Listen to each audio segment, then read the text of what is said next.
Hello, good morning, good evening, good afternoon. Think we're all ready to go here. We're about a minute past time, so we want to be punctual. So welcome everyone. I'm Nathan Allen. I'm a PhD organic chemist working for Census Specialties. We're going to be talking a bit about borohydride-based reductions today. I'm going to turn my camera off here as to save bandwidth for everyone. But hi.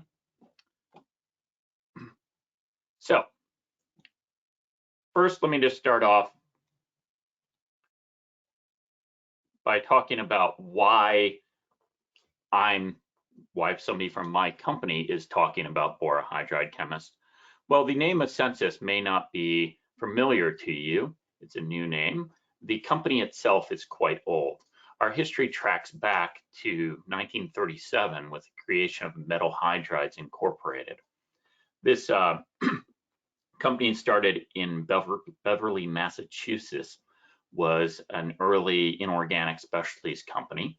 They even were involved in the Manhattan Project, which is where they became aware of sodium borohydride, which the synthesis by Schlesinger was originally developed to help purify uranium. They're going to make uranium borohydride and distill it to isotopically purify it. Now, of course, that didn't ultimately work out, but they had sodium borohydride available as a reagent, and Metal Hydrides knew it. So after the war, Metal Hydrides Incorporated changed their name to Ventron and developed a scalable process for making sodium borohydride.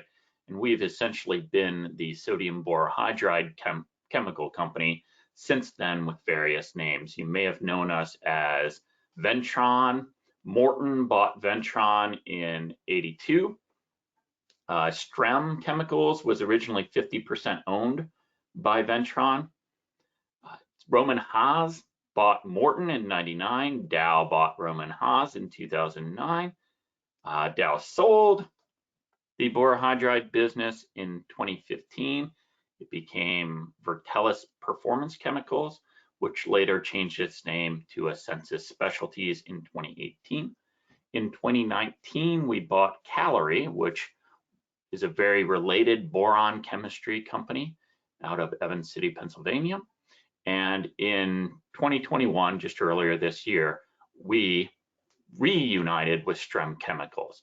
So different names, different times, but it's always been the borohydride and with the acquisition of Calorie, really the boron chemistry company.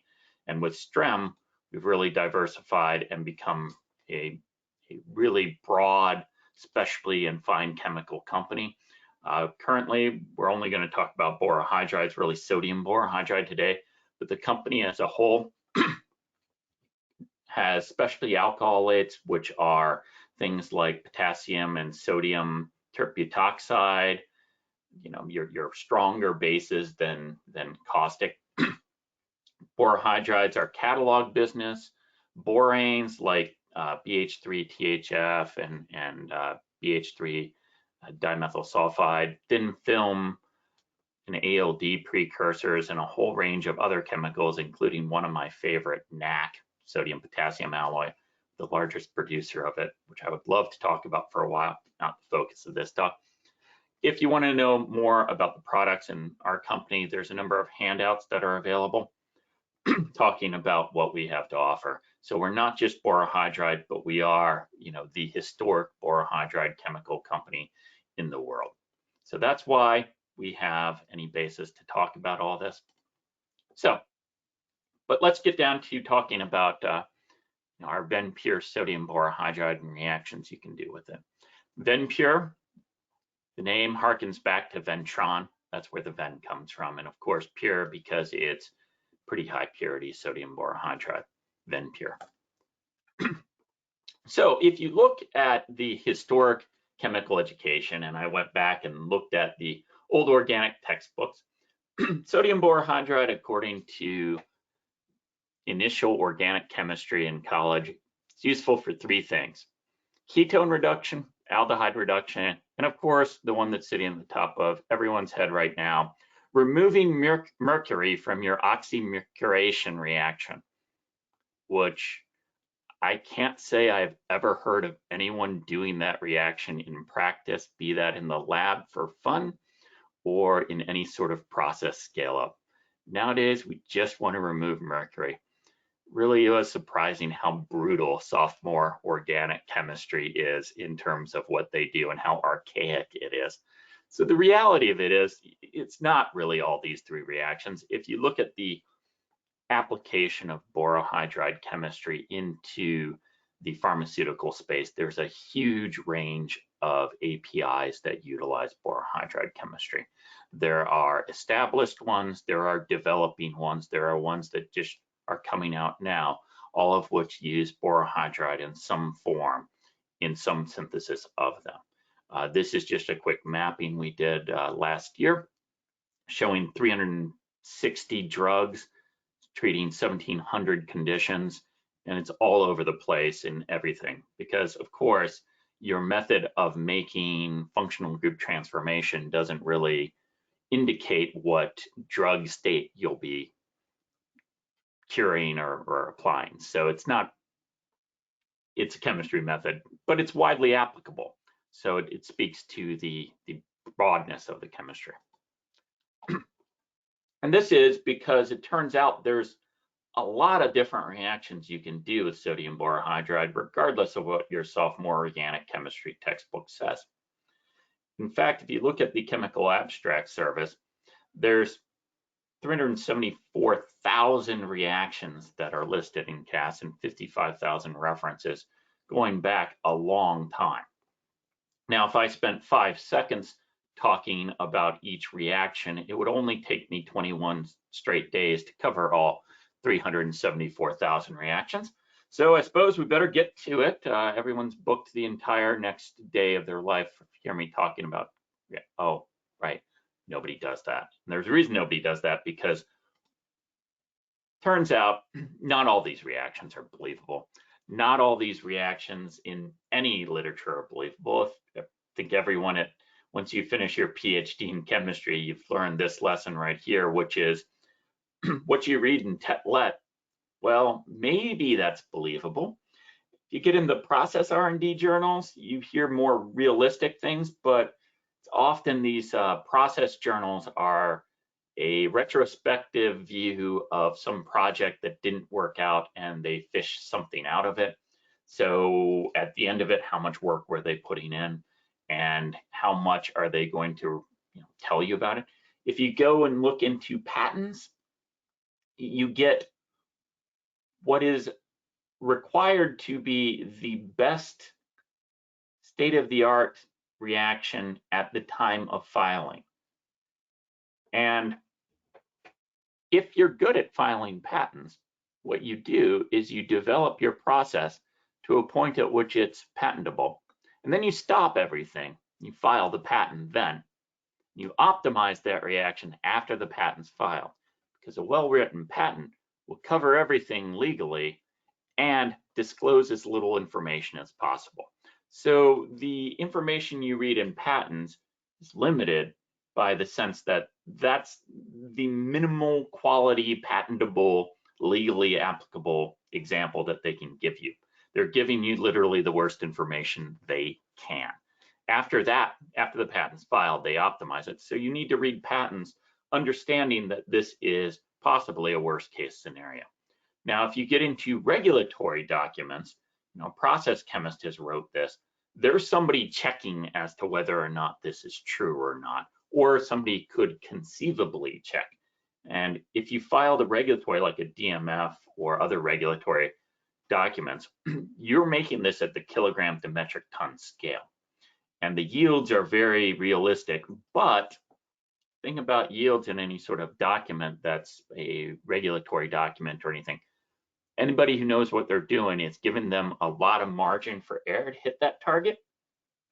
And, you can't quite believe the entire range. It's somewhere in that range, probably about 50%, but you don't actually know what that is. And finally, the only way to really know the actual fact of how well a reaction works is to actually talk to the guys doing it in the plant and ask them, what's your typical yields on this? That's the actual truth of, somebody doing 100 metric or 100 kilogram reaction or metric ton reaction. They're going to know exactly how well that reaction works and all the little details of it. That information is almost never disclosed because that is basically by definition trade secret. So our level of quality of information that I can get and present to you, I'm not going to be picking a lot of things from low-level organic chemistry journals. I just don't consider them reliable. Consider them cherry-picked to allow for the publication and eventual acquisition of a degree. Process R&D journals, patents, and regulatory documents are where I'm drawing a lot of this from. A bit from our knowledge of public information that isn't quite as public as you'd know. We're not going to disclose anything that is confidentially shared with us, as the company and myself take confidential disclosures to us quite seriously. But with that scope viewed out, so if I'm talking about a process that you know the actual fact on, and you're like, oh, he's wrong, it's actually this, it's because our information is unclear. So with the best knowledge we have based on the public available data and the things that I can disclose, here are really what we can tell you about. So a quick commentary as well is, what does the medicinal chemistry toolbox look like for process chemistry? And there was a review in 2018 done on this. Turns out 5 reactions make up 80% of the process steps done in medicinal and pharmaceutical chemistry. I'm not going to go into all of these. It's kind of interesting that it's only 5. The one that we'll find interesting and I'll be discussing here is electrophilic reactions of amines. These are reductive aminations. It's 8% of all reactions done. Borohydride, one of basically your 2 choices in that. Other reactions you can do as well, 19% other reductions and whatnot. So this is total medicinal chemistry toolbox. Medicinal chemists and pharmaceutical chemists are remarkably conservative in what they do. And if you look at this graph on the shift of what reactions are done, the green bars are process chemists. They're even more conservative than your medicinal chemists and your lead optimization chemists. They really want things that are going to work. And if you look at the ranges of chemicals that are used right there under reduction, process chemists like reductions quite a bit. They like other reactions not much at all. Because if you're a process chemist, you need this to work. You can't rely on a technician that happens to have good hands in the lab. You can't rely on having just the right perfect grade of chemicals. You need this reaction to brute force work.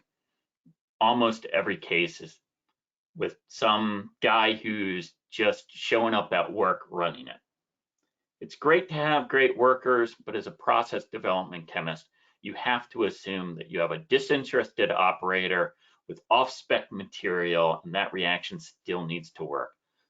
So of course, you're going to be as conservative as possible and not take risks. You're going to pick what you can that works. So with that, I'm going to tell you about reactions, sodium borohydride, that we know work, that process chemists have developed and scaled up to the biggest scale done in pharmaceutical chemistry.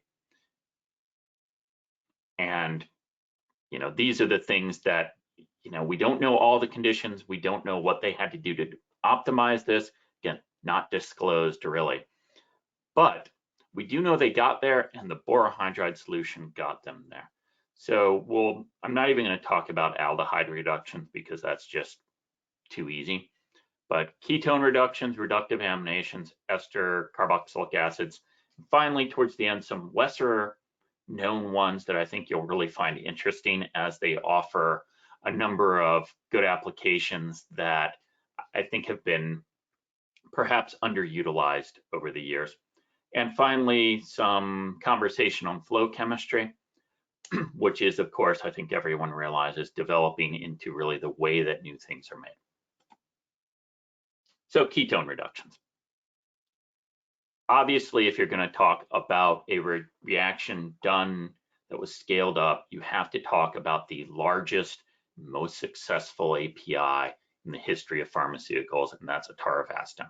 The statins were developed in the 80s, really approved in 1996. Again, another example of how long it takes to get things to market in pharma. The reaction here, as you can see in the center of the slide here, is a ketone reduction that's directed by the alcohol near it to give you stereoselectivity.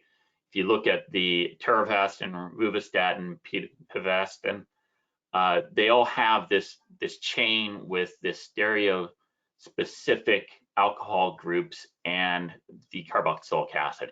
It's key to the functionality of the statin. It's almost definitional about what a statin is. And they scaled this reaction up to produce 200 metric tons a year. Pfizer pulled that off. And the reaction was a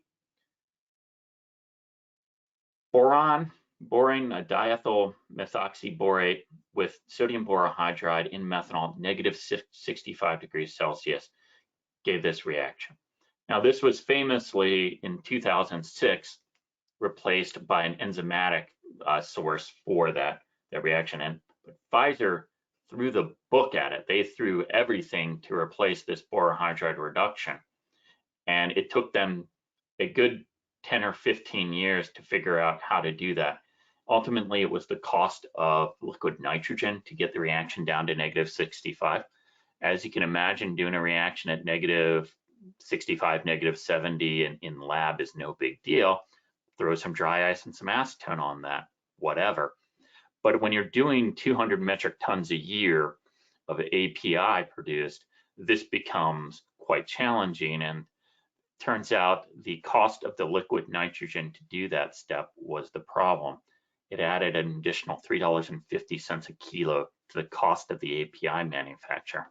Ultimately, why it was replaced was the cold cryogenic temperatures.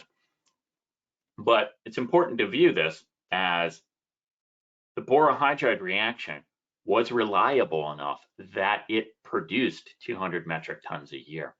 And even with the enzymic route is only a little bit cheaper than this borohydride route. So very reliable chemistry for ketone reductions and directive. So you throw in another auxiliary, you can get nice stereo selective reactions that are very reliable. Next, salbutamol, albuterol, Ventolin inhalers. What you're seeing up here is the classic 1966 synthesis of this. And it's a little bit bunched up, but sodium borohydride is used to reduce that ketone. And then palladium with hydrogen catalytic hydrogenation is used to reduce the benzyl group, protecting that amine. It's interesting that, and there has been an attempt made to do the ketone reduction with catalytic hydrogenation and skip the borohydride. There was, again, the whole book thrown at this. A major pharma company even published the results, which tells you it didn't go anywhere because they published it. They threw their entire library of catalysts at it to try and just take that borohydride reduction out and only do catalytic hydrogenation with albuterol to remove that. And it just didn't work that well. Their yields were lower overall. Turns out the borohydride reduction of that ketone is just very good. And doing the two steps is valuable enough. But other people have asked the other question. What if we can reduce, eliminate, take advantage of the sodium borohydride chemistry? And this has actually been scaled up as well. It's not the only synthesis. The original 1966 synthesis is still dominant. But in this synthesis, which I found in some regulatory documents, you have all this functionality. You have a methyl ester, you have the ketone, you have the imine, and it's reacted with sodium borohydride with some lithium borohydride or zinc chloride thrown in. and just everything is reduced, leaving only this benzyl group, which is eventually removed from a catalytic hydrogenation. So you have 3 different functional groups that, with the addition of another Lewis acid, even as simple as lithium bromide, you can reduce all of them. If you didn't add those, you could selectively just produce the imine and the ketone. And if you even change the conditions a little more, you could selectively just reduce the ketone and leave the amine alone. So with the right application of conditions, you could accomplish quite a bit. And if you didn't want to add any salts at all, you do this reaction in methanol and heat. Methanol and heat will enable all of these reductions at the same time as well, with very little salt waste. So another ketone reduction, since this is the 26th most commonly prescribed drug in the world, it's Cymbalta, generic name duoxetine. And this is, as I said, sodium borohydride and methanol with a little sodium hydroxide in there. Why do you add a little sodium hydroxide? Turns out adding a little sodium hydroxide into your methanol with the sodium borohydride reaction will give you greater stability on the sodium borohydride, yielding to better reagent utilization. Again, in the original patent for this, it was 78%. When optimized and reported in regulatory documents, yields more like 89, 90% at the 100 kilogram range. Again, demonstrating that the patent's probably your worst example. And when you further optimize, you can do quite a bit better. 90% yield in the real world for a process step, it's pretty defensible. So that's why, again, you see process chemists relying when they see an aldehyde or a ketone that needs reducing. Sodium borohydride is probably the first thing they reach for. Is there any reason we shouldn't use sodium borohydride for that reduction? That's going to be the default because it works. It works reliably, it works safely, it doesn't have a lot of toxic waste associated with it or heavy metals. You can work it up, it's a known quantity.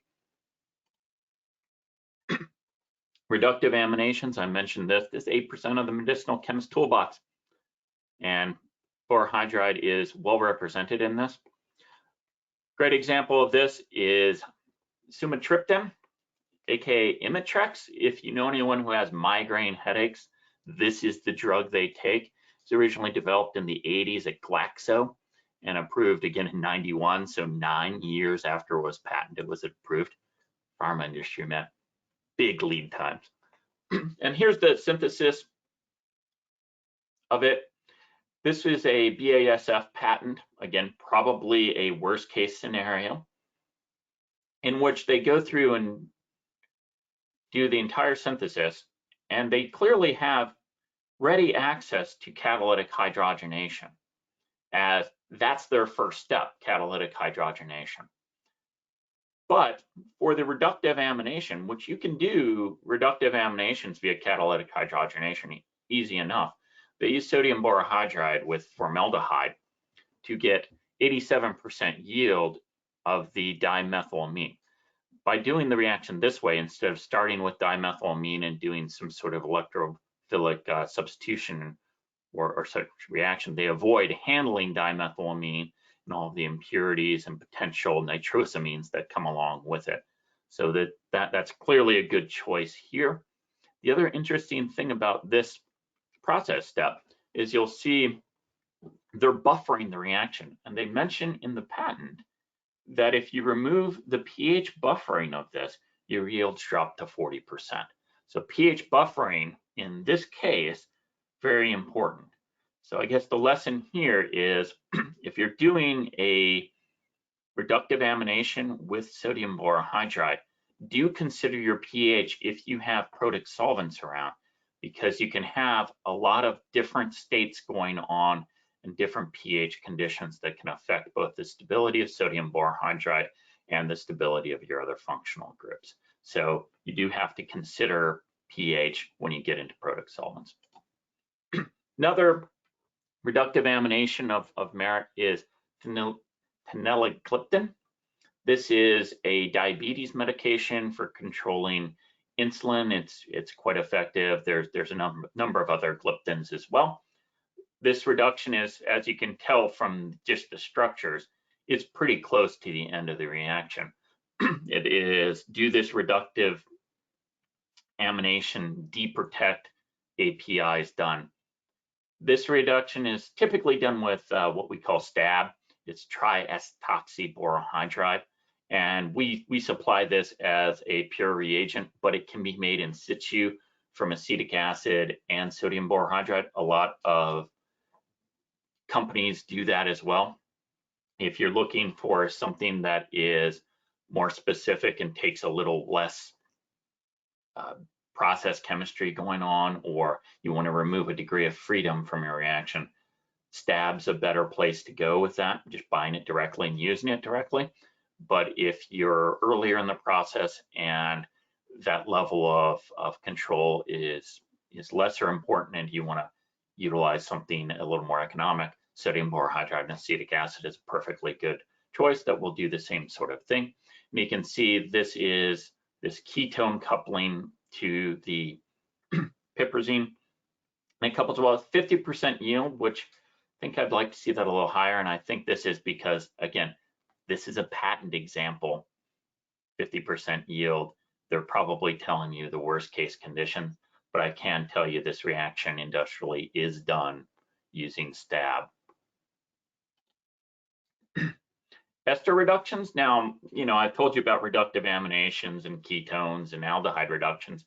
All of that looks a lot like sophomore organic, but ester reductions is something your sophomore organic class generally tells you sodium borohydride can't do that, but it can, and it is used quite a bit. So what we have here is Brilinta, also known generically as ticagrelor. Probably slaughtered that name. Now, this is lithium borohydride. Lithium borohydride is used, but you can make lithium borohydride from lithium bromide and sodium borohydride in situ. It is done.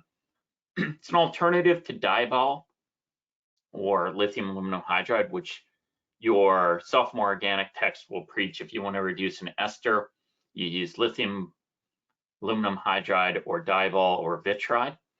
However, lithium borohydride in THF, diglyme, what have you, will reduce these methyl esters quite quickly and cleanly and inexpensively. Lithium borohydride is more soluble in THF because the solubility is really dominated by your cation. Lithium is more soluble than sodium. Again, if you wanted to do this in methanol with either a little bit of lithium or a little bit of heat, you could probably accomplish the same reduction of the methyl ester to make an alcohol. We'll see more of this later.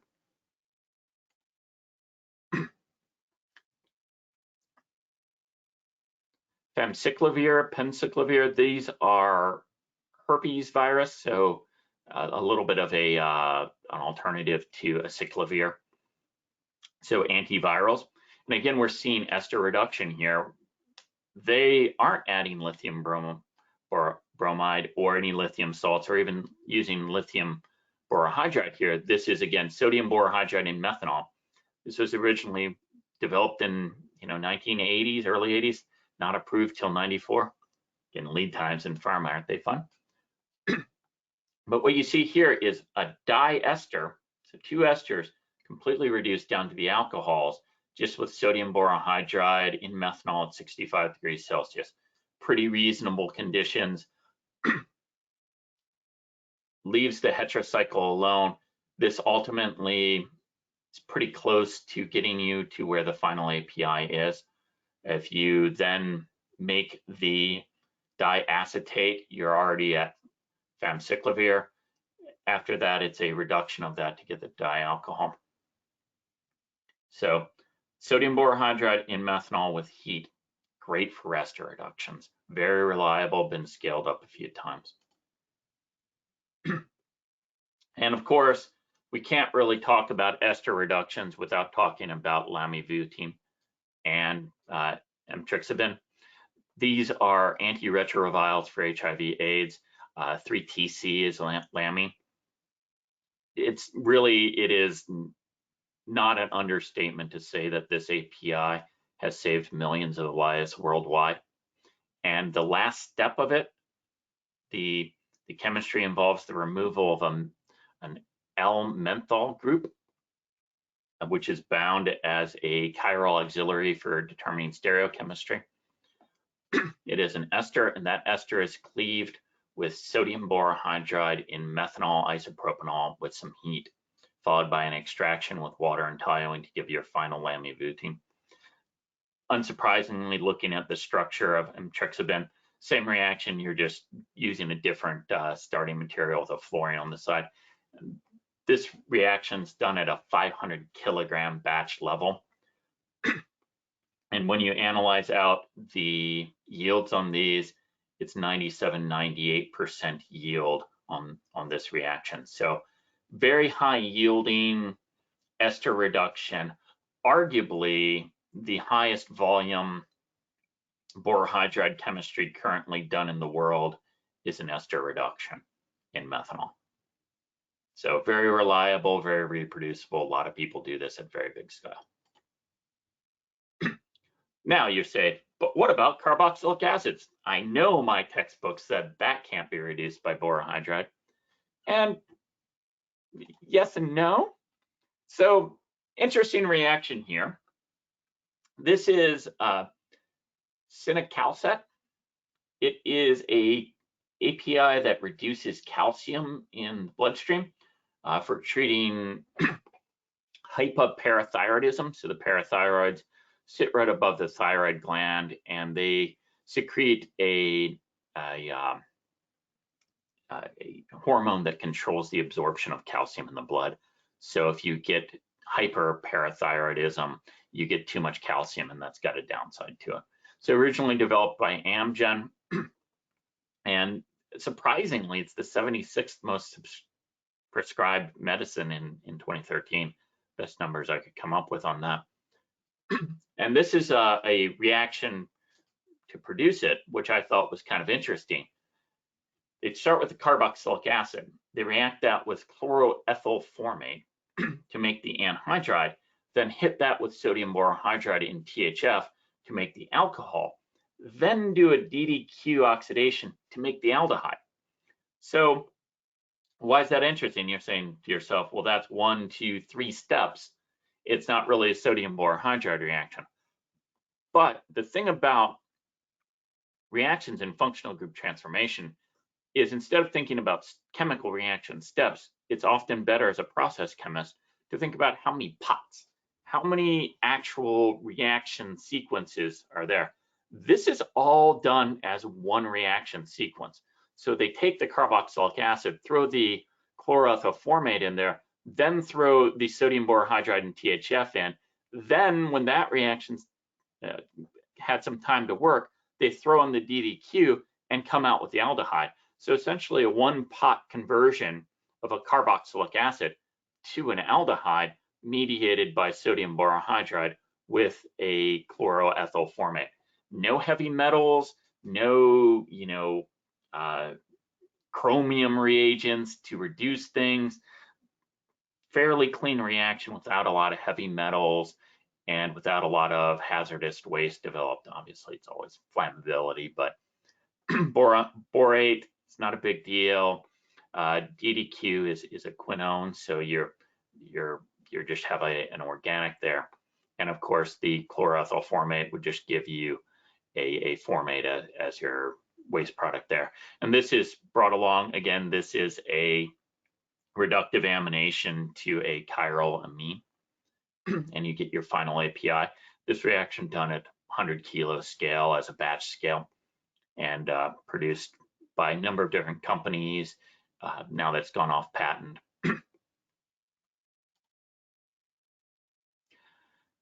Really fun is a dicarboxylic acid, and this is kind of an interesting thing. This is lurasidone. It is an antipsychotic, and the more I read about APIs, the more uneasy I am about how commonly prescribed antipsychotics are. Tells you a lot about the condition of humanity, that big sellers are often mental health drugs, but let's not have any more commentary on how our society works. But here you have a 500 kilogram batch size of a dicarboxylic acid that's reduced to the dialcohol, sodium borohydride, and BF3 and THF, 98% yield. What they're doing here is they're making BH3 in situ. Now, if you just want to do BH3 directly, you can buy BH3 and THF or BH3 as a dimethyl sulfide adjunct directly from us. We'll sell you that. We sell a lot of that great product. But if you want to do this reaction as possibly economically as possible, a lot of people do sodium borohydride with BF3 in situ. That BH3 is no longer basic. So BH3 will reduce carboxylic acids down to alcohols. Again, 500 kilogram batch size, 98% yield. They are cranking this stuff out. Now, what if you say to me, I don't want to use BF3, that bothers me? Well, again, you can just do the esterification, make the dimethyl ester, take sodium borohydride in methanol, heat that up, get 97% yield. Patent example filed in 2005 demonstrates exactly this and talks about doing this again at the hundreds of kilogram scale. So you have a number of options for reducing these carboxylic acids if you want to, depending on whether or not an esterification reaction is easier for you or handling BF3 is easier for you. You can reduce these in high yields. Again, enormous scale. These are 500 kilogram batch size is really among the biggest batch sizes you're going to see in anything pharma related. So now we get into reactions where we're really seeing things that are different and perhaps new to you. Deoxygenation. What if I just want to take that whole carbonyl, just make it not be there anymore? And there are examples of this. This is Elitgravir. It is an antiretroviral developed by Gilead. Fairly recently, they bought the rights from Japan Tobacco in 2008. Also, kudos on Japan Tobacco for pivoting to a different field in tobacco. But here we have 100 kilogram scale. This was reported synthesis in regulatory documents, so fairly believable. And you take sodium borohydride BF3, you can completely remove that ketone in fairly high yields. The yields on this were 75, 80% yield. There's another reaction in the same pot right after it, so it's a little unclear exactly what the intermediate yields are. But it's a commercially developed synthesis for Elitgravir. So you can just completely remove ketones by again making BH3 in situ. And again, if you just want to use straight BH3, hey, talk to us. We can send you as much as you want. Another reaction like this, lorcaserin. This is Blevic. Blevic was developed for controlling body weight. Unfortunately, it tended to cause some cancer, so it was removed from the market. That doesn't matter from chemistry standpoint. We can still look at it. It was scaled up. Again, sodium borohydride BF3 completely removes the oxygen from an amide to give you an amine, which is quite a strong reduction, 78% yield on this, for nuking an amide down to an amine without destroying that alkyl chloride or any of the other functionality in here. That's quite an interesting reaction. You'd think dissolving metal or something like that. This works very cleanly. Hydrogenations. Here's a developing. This is currently going through phase 2, phase 3 trials. It's for Alzheimer's disease. And I have it circled so it's easier to see. This is adding catalytic cobalt chloride to sodium borohydride in THF at 0 degrees. And you can see that olefin is reduced, but that hydroxyamine's not touched. The other amide, diamide functionality is not touched. Really what you're looking at here is an interesting reduction. Here's another one, dihydroaromatisin, which is an anti-malarial. And borohydride is used quite a bit for this lactone reduction. Again, strange borohydride chemistry. Borohydride and isopropanol reduce that lactone to an alcohol without touching the peroxy group in there. Chemistry is weird sometimes. Another reaction of this that has been published, this sodium borohydride with nickel and cobalt goes way back to Brown in 1963. But this has been exemplified recently within the last 5 years for doing chemistry of this type, where you have sodium borohydride catalytic nickel chloride doing an olefin reduction. And if you imagine catalytic hydrogenation with rainy nickel, you put hydrogen under pressure and nickel, you make a nickel hydride species. That's your reactive species. With sodium borohydride, you can actually do the same reactive species. However, instead of pressure doing that, you're just doing borohydride hydride transfer. So with borohydride-based hydrogenations, you actually want to keep the temperature lower so that your hydride doesn't become unstable and builds a bunch of pressure. You can actually do these olefin hydrogenations without using high pressure hydrogenation gear. You get to the same reductive species, which I think is a underutilized reaction. But this was, patented, and people are starting to look at this. Which gets me to flow chemistry. Again, pretty far up on here.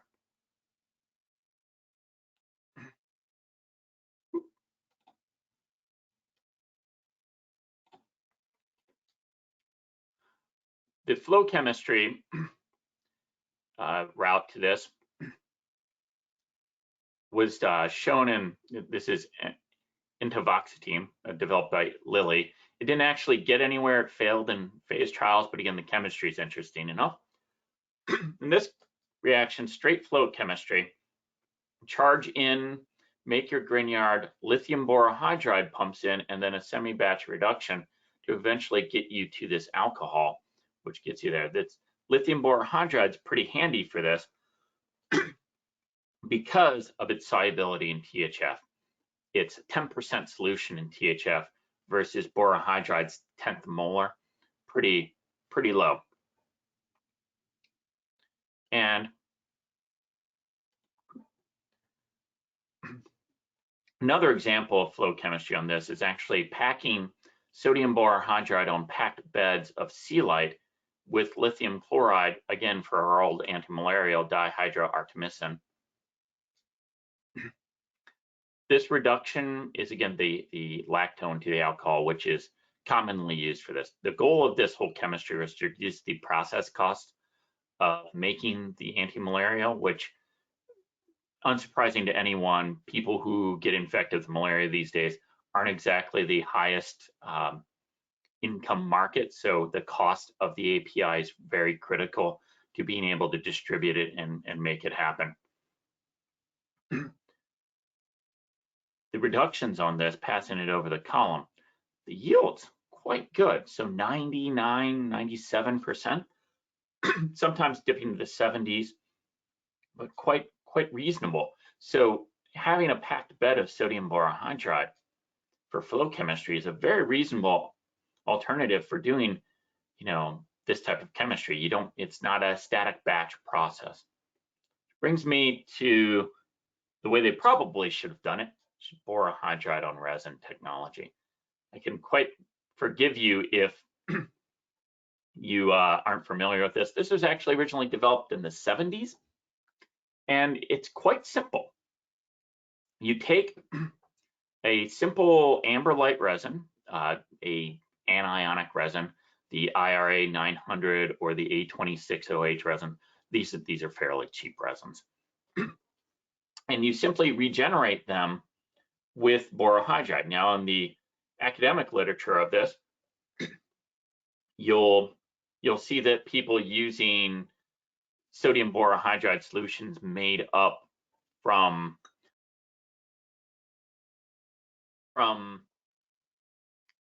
dry sodium borohydride.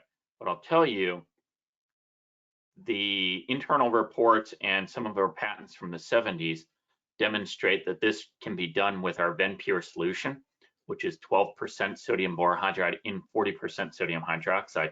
You literally just regenerate the resin like you would a water softener, and rinse it to remove all the caustic, leaving you with a borohydride charged resin. This resin, you just rinse it with this DI water until you don't have any more base coming off of it. And you now have a charged resin. This charged resin does all kinds of interesting chemistry. I have a reference to Stephen Lay, who reviewed this. And you just pass your aldehyde, ketone, whatever you want over it. It's about the same reducing power as lithium borohydride. And you get your product out. Now, here's the real benefit to flow chemistry. The borohydride waste product, the borate, stays on the resin. So essentially, you're passing your starting material solution over the resin does the reduction, your product goes out the other end, and you don't need to remove any waste product, which is really perfect for flow chemistry, since it's one less process step you need to develop in flow chemistry. If you want to do more complicated reactions, you can add copper or nickel or cobalt salts or lithium salts in there to increase the reactivity of it further, with the same no waste products really going into there. Then you just daisy chain out your borohydride resin to regenerate it and keep your flow chemistry just like any ion exchange resin going on. So that's about all the time we have. So there's a couple questions in, and let's look at them. So first question,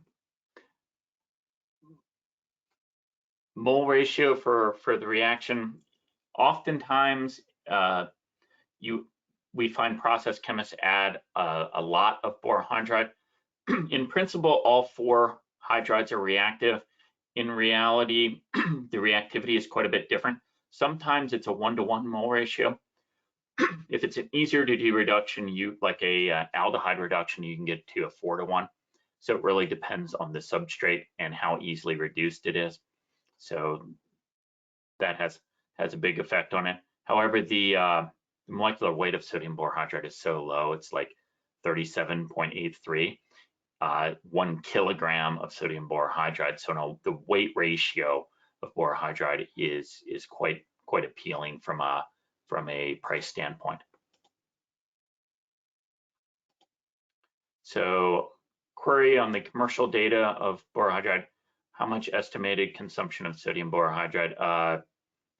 I'm not sure how to answer that question for you. It depends on the reaction entirely. The availability of sodium borohydride long-term, highly available. We ship and produce globally and have been doing it for 70 years.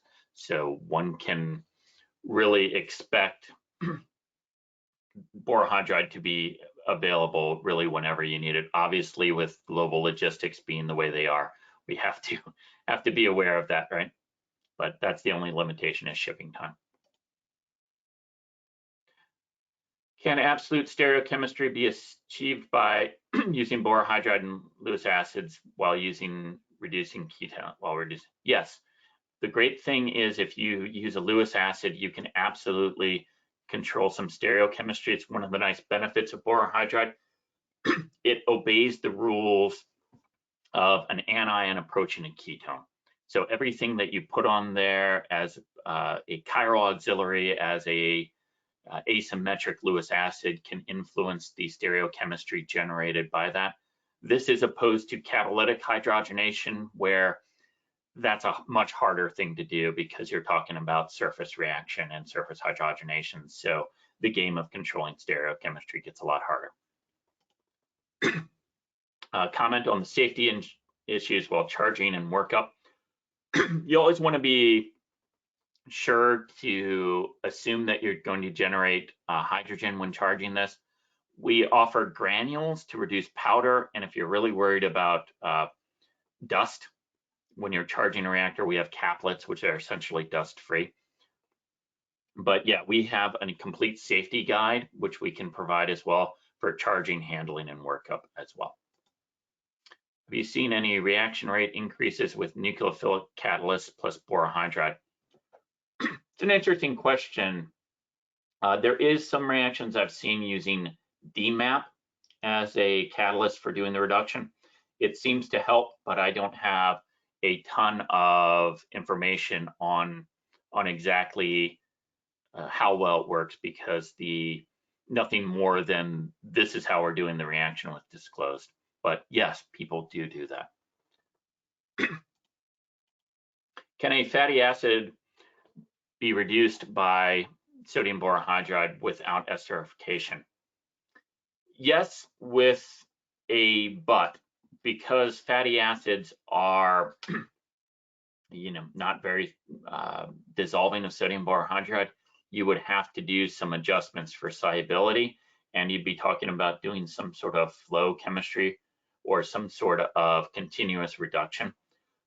Ultimately, it would probably be easier to transesterify that to a methyl ester and then do it in a solvent that THF, like methanol, can be reduced. Or if you wanted to do fatty acid with BH3, you could pull that off. So just like any carboxylic acid, you're just playing the solubility game there. How to deal with sodium borohydride waste after reduction of ester to alcohol? Is it possible to recover the borohydride? In principle, it would be possible to recover the borohydride. I don't think it would be economically viable to do so.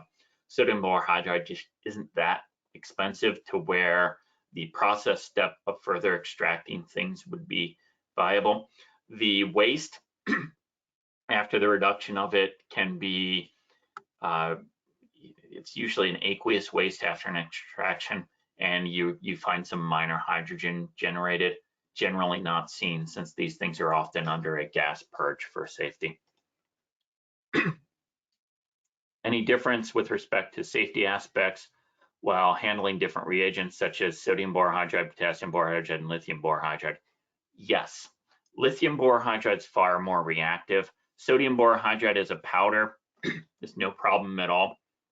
You want to handle it as a chemical, of course. You don't want to inhale the powder. Potassium borohydride, sodium borohydride, basically the same thing. They're handled as dry powders most often.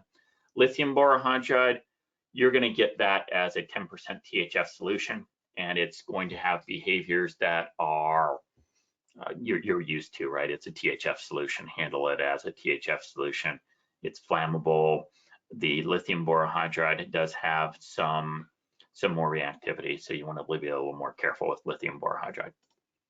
What other countries produce borohydride? There's really only 2 places in the world it's made. We produce it. There is a Chinese producer. They're a different producer that's much smaller than us. Can you comment on the stability of aqueous borohydride solutions made prior to use? Add a little base. Any large-scale process come to mind that uses this method? So we could talk a long time about aqueous borohydride solutions. It's actually a fascinating topic if you're really nerdy like me. Our 40% aqueous solution is formulated to be stable shipping across in freight containers, so 55 degrees stable. If you want to make a stable aqueous solution, it depends on what your definition of stability is and how long you need it to be stable for. If you want it to be stable for an hour, it's different than stable for 4 weeks. If you just want to make it up and use it immediately, really a pH of 12 to 14, so really adding like a 10th molar of hydroxide will probably get you enough stability. You will see some degradation, but it's going to be slow enough for you to use. If you really want to talk about stable solutions, I would say methanol with a 100th molar sodium hydroxide gives you a nice stable solution. That's a good alternative as well. Is it cheaper to use sodium borohydride with raining nickel over hydrogen? Do people recover side products to sell? So Cheaper is an interesting question because it all depends on whether or not you have a high pressure hydrogenation reactor. So if it's the difference between doing borohydride reduction of uranium nickel in a standard reaction reactor that you already have, aka glassware, versus buying a complete, $1 million high pressure hydrogenation reactor and getting regulatorily certified. If you already have the reactor, it's probably cheaper because hydrogen's pretty cheap to use uranium nickel with hydrogen. If you don't have that reactor, it's absolutely cheaper to use sodium borohydride with uranium nickel. So it depends who you are and what your reactor availability is. Considering scale-up aspects, which do you recommend for what? I'm sorry, I don't understand. Is it possible to do a ketone reduction with solid sodium borohydride? Yes, you can do it by basically a flow cell. So we have caplets, and you can make a packed bed of the caplets and run a ketone solution over that packed bed, and that will reduce the ketone. This is seen in the surfactant industry. Essentially what we're talking about here is carbonyl removal from a solution. And the caplets that we sell were developed to reduce carbonyls in surfactants, anything alcohol-based, without actually being soluble. So if you want to do a packed bed, that will absolutely work, and get in touch with us. We can talk to you more about that. Your inputs on quenching process for scale-up batches using borohydride. We have a document on quenching and handling of borohydride that would cover that question in much greater detail than I can here. What's the maximum purity of sodium borohydride? Our spec is 98.5% purity. In reality, that's the minimum spec. It's actually 99.5, with the balance being flow agents and things like, random borates, very small impurities. We're talking part per million impurities. So 99 plus is our commercial purity. If you have concerns about purity or specific purity things, we have all the information on what the purities are. India is becoming a hub and preferred destination for global pharma industry as their plan to generate awareness of sodium borohydride in the Indian market. I was just there in 2020 going around and talking about sodium borohydride. If you want to talk to Niraj, absolutely. We believe sodium borohydride is a great solution for the Indian chemical market. So we're doing the best we can. What is a sensitive production capacity of sodium borohydride? Big enough to meet whatever need you have. We don't talk about the production capabilities, but we are by far the biggest producer of sodium borohydride in the world. We make more than everyone else combined. For plant scale, which borohydride reagent can be used for carbonyl reductions? All of them. Depends on what your carbonyl is and what your other total picture looks like. So if you want to reduce something selectively, we have triethyl borohydride, lithium and sodium triethyl borohydride. So it depends on what your solvent is. As with any organic reaction, it depends on what it is, but sodium borohydride is a great choice for economics. If we filter the reaction mass after reduction of the ester of the alcohol, then sodium borohydride can be interesting to take back for its recycle. Yeah, if you have a way to remove the ester, you could do a recycle and constantly add it back in for flow chemistry. Obviously, you'd have to be a little clever with your extraction. That is the challenge of flow chemistry, after all. Sodium borohydride with iodine can selectively reduce carboxylic acid. You're absolutely right. That's another way of making borane in situ. I didn't cover that one because it's lesser used. By far, the BF3 etherate route is used most commonly to make BH3 in solution. But yeah, iodine on a plant scale is a little more challenging to handle because it is a solid and it has a vapor pressure and it's pretty soft, so it's hard to move around by standard solids method. It's also really heavy, so your equivalence of iodide versus your weight is much lower.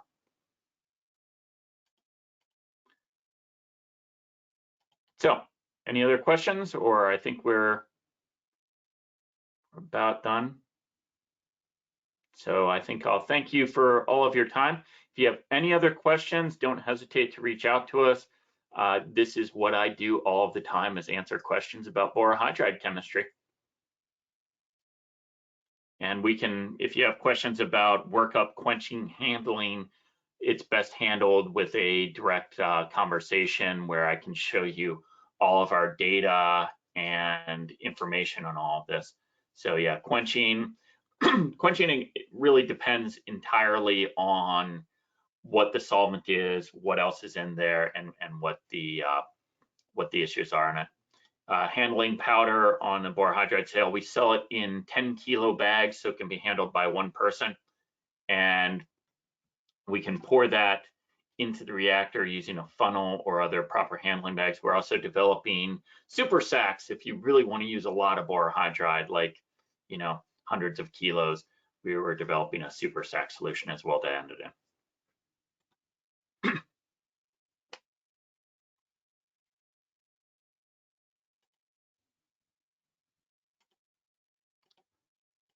Well, thank you very much. And I think in the interest of time, we will call it in. And again, reach out to me with any further questions. Everyone, have a nice day, evening. Thank you very much.